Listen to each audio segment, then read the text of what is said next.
ಹಸಿರುವಾಣಿಗಾರಿಕೆ ಬಂದು ಇದೀಗ ದೇವಸ್ಥಾನದಲ್ಲಿ ಸಂಪನ್ನಗೊಂಡಿದೆ.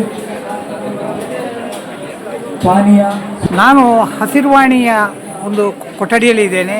ಇಲ್ಲಿ ನನಗೆ ಒಬ್ಬರು ವಿಶೇಷ ವ್ಯಕ್ತಿಯನ್ನು ಪರಿಚಯ ಆಗಿದೆ. ನಾರಾಯಣ ಭಟ್ ದಂಬೆಬುಲೆ. ಎರಡು ವಿಶಿಷ್ಟ ಯೋಜನೆಗಳನ್ನು ಅವರು ಈ ಒಂದು ಬ್ರಹ್ಮಕಲಶೋತ್ಸವ ಸಂದರ್ಭದಲ್ಲಿ ಹುಟ್ಟುಹಾಕಿದ್ದಾರೆ. ಸರ್, ಅದು ಎರಡು ಯೋಜನೆಗಳ ಬಗ್ಗೆ ವಿವರಣೆಗಳು ಸ್ವಲ್ಪ ಕೊಡಬೇಕಾಗಿ ತಮ್ಮಲ್ಲಿ ಕೇಳ್ಬೋದು. ಹರೇ ರಾಮ.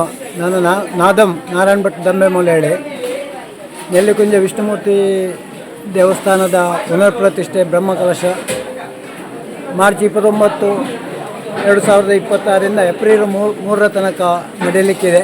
ಈ ಸಂದರ್ಭದಲ್ಲಿ ನಮಗೆ ಅನ್ನ ತೆಗೆಯುವುದಕ್ಕೆ, ಅದೇ ರೀತಿ ತರಕಾರಿ ಹಚ್ಚೋದಕ್ಕಾಗಿ ಸುಮಾರು 30 ಬುಟ್ಟಿ ಬೇಕು ಅಂತೇಳಿ ಸಮಿತಿಯವರು ಕೇಳಿದ್ದರಿಂದ ನಾನು ಕಳೆದ ಬಾರಿ ಮಧುರಿನ ಮೂಡಪ್ಪ ಸೇವೆ ಬ್ರಹ್ಮಕಲಶದ ಸಮಯದಲ್ಲಿ ಅಲ್ಲಿಗೆ 400ರಷ್ಟು ಬುಟ್ಟಿ ಅಂದರೆ 10 ಸಂಸ್ಥರಿಂದ ಸಂಗ್ರಹ ಮಾಡಿ ಕೊಟ್ಟಂಥ ಅನುಭವದಿಂದ ಇಲ್ಲಿ ಕೂಡ ಬಟ್ಟಿ ನನ್ನ ಹತ್ರ ಕೇಳಿದ್ದರಿಂದ ಇಲ್ಲಿಗೆ 30 ಬುಟ್ಟಿ. ಅದಕ್ಕೆ ನಾನು ಖಜಾನೆಯಿಂದ ತೆಗೆದುಕೊಡೋ ಬದಲು 10 ಸಂಸ್ಥರಿಂದ ಅದಕ್ಕೆ ಮೌಲ್ಯ ಸಂಗ್ರಹ ಮಾಡಿ ಇಲ್ಲಿಗೆ ಡೊನೇಟ್ ಮಾಡುವ ಯೋಜನೆಯನ್ನು ಮಾಡಿದ್ದು.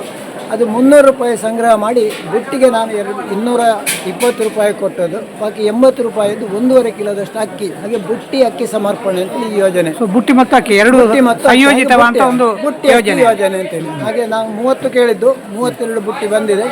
ಅದನ್ನು ಅಲ್ಲಿಗೆ ನಿಲ್ಲಿಸಿದ್ದೇನೆ. ಮತ್ತೆ ಪುನಃ ಒಂದಷ್ಟು ಜನ ನಮಗೆ ಆ ಸೇವೆಗೆ ಅವಕಾಶ ಕೊಡಿ ಅಂತ ಕೇಳಿದ ಕಾರಣ ಅಲ್ಲಿ ಅದೇ ಮಧುರ್ನಲ್ಲಿ ಹಿಡಿ ಅಕ್ಕಿ ಅಂದರೆ ರಾಮಚಂದ್ರಾಪುರ ಮಠದ ರಾಘವೇಶ್ವರ ಭಾರತೀಯ ಸ್ವಾಮೀಜಿಯವರ ಮುಷ್ಟಿ ಅಕ್ಕಿ ಯೋಜನೆಯಿಂದ ಸ್ಫೂರ್ತಿ ಪಡೆದು ಅಲ್ಲಿ ಹಿಡಿ ಅಕ್ಕಿ ಯೋಜನೆ ಅಂತೇಳಿ ಮಾಡಿದ್ದು. ಪುನಃ ಇಲ್ಲಿ ಅದನ್ನು ಮಾಡುವ ಬದಲು ನೆಲಮಟ್ಟದ ಭಕ್ತರನ್ನು ಮುಟ್ಟಬೇಕು ಅಂತೇಳಿ 1000 ಅನ್ನದಾನ ಯೋಜನೆ ಅಂದರೆ 1000 ಜನರನ್ನು ಮುಟ್ಟಬೇಕು ಅಂತ ನಿರೀಕ್ಷೆ. ಹಾಗಾಗಿ ಇದು ನೆಲಮಟ್ಟದವರಿಗೂ ಮುಟ್ಟಬೇಕು. ಹಾಗಾದರೆ ಈ ಸೇವಾ ಮೊತ್ತವನ್ನು 100 ರೂಪಾಯಿ ಇಟ್ಟುಕೊಂಡು 1000 ಜನರು ಮುಟ್ಟಬೇಕು, 1000 ಅನ್ನದಾನ ಅಂತೇಳಿ ಇದಕ್ಕೊಂದು ಹೆಸರಿಟ್ಟುಕೊಂಡು ಬರೀ ವಾಟ್ಸಪ್ಪಿನ ಮೂಲಕ ಮಾತ್ರ ನಾನು ಸಂಪರ್ಕ ಮಾಡಿ ಸುಮಾರು 250ಕ್ಕೂ ಮಿಕ್ಕಿ ಈಗಾಗಲೇ ಜನ ಸ್ಪಂದಿಸಿ ಅನ್ನದಾನ ಸೇವೆ ಕೊಟ್ಟಿದ್ದಾರೆ.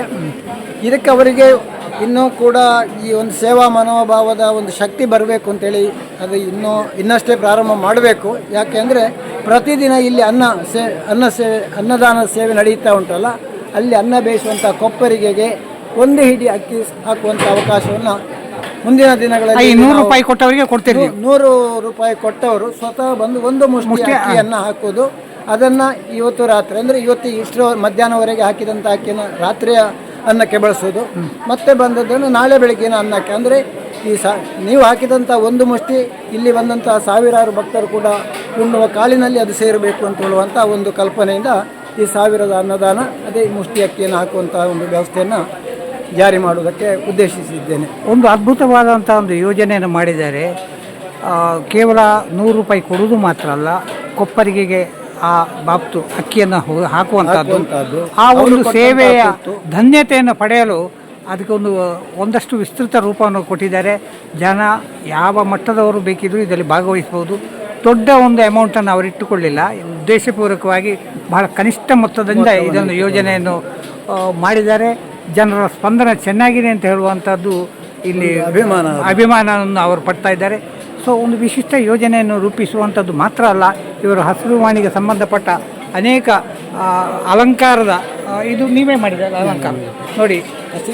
ಹಸಿರು ಕಾಣಬೇಕು ಅಂತ ಹಸಿರುವಾಣಿಯಲ್ಲಿ ಹಸಿರು ಕಾಣಲು ತೆಂಗಿನ ಓಲೆಯ ಒಂದು ಗರಿಯಿಂದ ಅದು ಬೇಕಾದಂಥ ಇದು ಯಾರು ಮಾಡಿದೆ? ಯಾರು ಇದನ್ನು? ನಾನೇ ಮಾಡಿದ್ದೆ. ನೀವೇ ಸ್ವತಃ ಮಾಡಿದ್ದು. ಸೊ ಎಲ್ಲ ಒಂದು ಬ್ರಹ್ಮಕಲಶೋತ್ಸವದ ಸ್ಫೂರ್ತಿ ತುಂಬಲು ಕೇವಲ ತನು ಮನ ಧನ ಇದನ್ನು ವಿನಿಯೋಗಿಸಿದವರು ಒಂದು ಉದಾಹರಣೆ ಮಾದರಿಯಾಗಿ ನಮಗೆ ನಾದಮ್ ಅವರು ಸಿಗ್ತಾ ಇದ್ದಾರೆ. ಅಂದರೆ ನಾವು ಭಾಷಣಗಳಲ್ಲಿ ಅನೌನ್ಸ್ಮೆಂಟ್ಗಳಲ್ಲಿ ಹೇಳ್ತೇವೆ ತನು ಮನ ಧನ ಅಂತೇಳಿ. ಅದನ್ನು ಪ್ರಾಕ್ಟಿಕಲಾಗಿ ನೀವು ನೋಡಬೇಕಿದ್ರೆ ನೆಲ್ಲಿಕುಂಜೆಗೆ ಬರಬೇಕು, ಇವರನ್ನು ಭೇಟಿಯಾಗಬೇಕು, ಇವರನ್ನು ಮಾತಾಡಿಸಬೇಕು. ಹಲವಾರು ಸೇವೆಗಳು ನಡೆಸಲ್ಪಡುತ್ತಿವೆ.